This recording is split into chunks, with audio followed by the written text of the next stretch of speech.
देखिए बिहार के अगर हायर एजुकेशन की बात करें तो वहाँ तो और दुर्दशा है। एक भी ऐसी यूनिवर्सिटी आप बिहार में नहीं देखेंगे जो टाइम से चल रही हो और जिसे आप कह सकते हैं कि नहीं हाँ ये इंडिया लेवल की यूनिवर्सिटी है, इसकी तुलना हम Allahabad university, BHU, JNU, Delhi university या एक इंडिया लेवल की यूनिवर्सिटी से आप उसकी तुलना नहीं कर पाएंगे। आप जरा देखिए कि लाखों स्टूडेंट का एग्जाम इंटर और मैट्रिक का बिहार बोर्ड लेती है और ये मई के लास्ट में अपना इंटरनेट पर रिजल्ट शो कर देती है और जून लास्ट तक वो रिजल्ट डिस्ट्रीब्यूट कर देती है लाखों स्टूडेंट का। लेकिन बिहार की कोई भी यूनिवर्सिटी जो है ऐसा बताए जो ग्रेजुएशन की सर्टिफिकेट को 3 साल में कंप्लीट करके दिया जाए।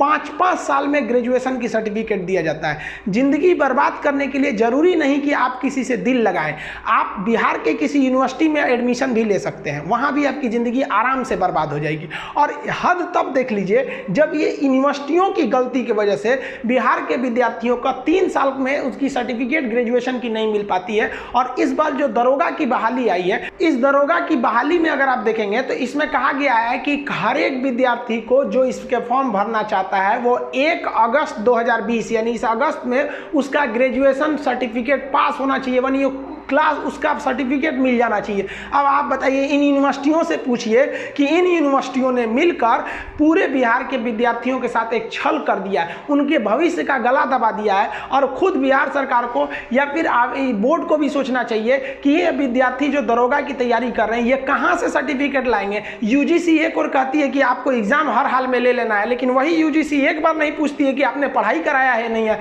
अरे भाई आप पढ़ाए ही नहीं है कोरोना में तो फिर एग्जाम कैसे ले लीजिएगा। और आपको अब नींद से जगी है। आप लोग यूनिवर्सिटियों को सोचना चाहिए कि इनके वाइस चांसलर की गलती की वजह से यहाँ लाखों लाखों लड़कों का एग्जाम बिहार बोर्ड दे देती है। आप यूनिवर्सिटी में 30-40 हजार लड़के पढ़ते हैं, आप उनका रिजल्ट नहीं दे पाते हैं तो फिर आप किस लिए बैठे हैं अपने पद पर। आपको कौन अधिकार दे दिया कि बिहार के बच्चों का भविष्य बर्बाद करिए। आपको ये कोई अधिकार नहीं दिया है। अगर आप 3 साल में सर्टिफिकेट दे सकते हैं तब आप यहाँ कहिए कि आप वहाँ पर ग्रेजुएशन सर्टिफिकेट लेंगे। यहाँ पर बिहार सरकार को, नीतीश कुमार को पुनर्विचार करना चाहिए। आप लड़कों के भविष्य के साथ खेल रहे हैं। ये लड़के जो बिहार दरोगा के लिए तैयारी कर रहे थे, घर द्वार छोड़ के पटना में जी जान लगा के तैयारी करते हैं, आप बताइए वो कहां से सर्टिफिकेट लाएंगे, कौन सी यूनिवर्सिटी आपकी दे देगी। आप या तो इनको फॉर्म भरने दीजिए या तो फिर इन यूनिवर्सिटियों के VC को आप बुला के सवाल कीजिए कि आपने क्यों किया। आप दोनों चीज एक साथ नहीं कर सकते। यूनिवर्सिटी की गलती की सजा आप विद्यार्थियों को नहीं दे सकते हैं। बिहार सरकार को अपने शिक्षा के लेवल पे कई स्तर पर सुधार करने पड़ेंगे।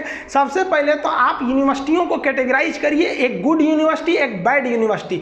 बैड यूनिवर्सिटी में उन्हें रखिए जो 3 साल से ज़्यादा लगाती हैं डिग्री देने में। आप जब 3 साल से ज़्यादा देते हैं तो आपको अच्छा यूनिवर्सिटी कौन कहेगा। और वहाँ पर जो VC हैं, स्पेशली वाइस चांसलर, उनकी तो सैलरी रोक लेनी चाहिए। जितने दिन लेट करिएगा उतने दिन सैलरी रुक जाएगी। आप 4 साल में यानी 1 साल लेट करिएगा, 1 साल तक सैलरी मत दीजिए। इनको बस चाहिए सैलरी, नेता को चाहिए वोट। जब तक इनकी सैलरी नहीं रुकेगी और जब तक नेताओं का वोट नहीं रुकेगा कोई सुनने वाला नहीं है। ये लोग मनमानी करते रहते हैं। दूसरा कि जो शिक्षक है उन शिक्षकों की गुणवत्ता पर भी ध्यान देना चाहिए। जिस तरह से हर साल बच्चों का एग्जाम लिया जाता है उसी तरह से हर 6 महीने पर टीचर्स का एग्जाम लिया जाना चाहिए कि आप भी उसमें योग्यता है या नहीं। कोई भी चीज आप पढ़ के एक बार आप सेलेक्ट हो जाते हैं, मानते हैं कि आप बहुत अच्छे थे, पढ़ने के वक्त आप टीचर में सेलेक्ट हुए, लेकिन आपने वो जो पढ़ा है उसे रिवीजन में हमेशा रखे हैं कि नहीं है, इसकी भी जांच बराबर होनी चाहिए। तब जाके बच्चों का भविष्य सुधरेगा। वरना ये बिहार के स्टूडेंट बाहर जाएंगे, हमेशा इन्हें बिहार छोड़कर बाहर जाना पड़ेगा, दिल्ली मुंबई इधर उधर जाके ठोकरें खाना पड़ेगा। अगर हम सुधार नहीं करेंगे तो हम अपने आने वाली पीढ़ियों के साथ एक तरह का अपराध कर रहे हैं। आशा करते हैं नीतीश कुमार बिहार के दरोगा के अभ्यर्थियों के साथ न्याय करेंगे, क्योंकि पिछली बार अन्याय हो चुका है। जो पिछली वैकेंसी थी उसमें लड़कियों की हाइट 160 रखी गई थी, जबकि बिहार की लड़कियों का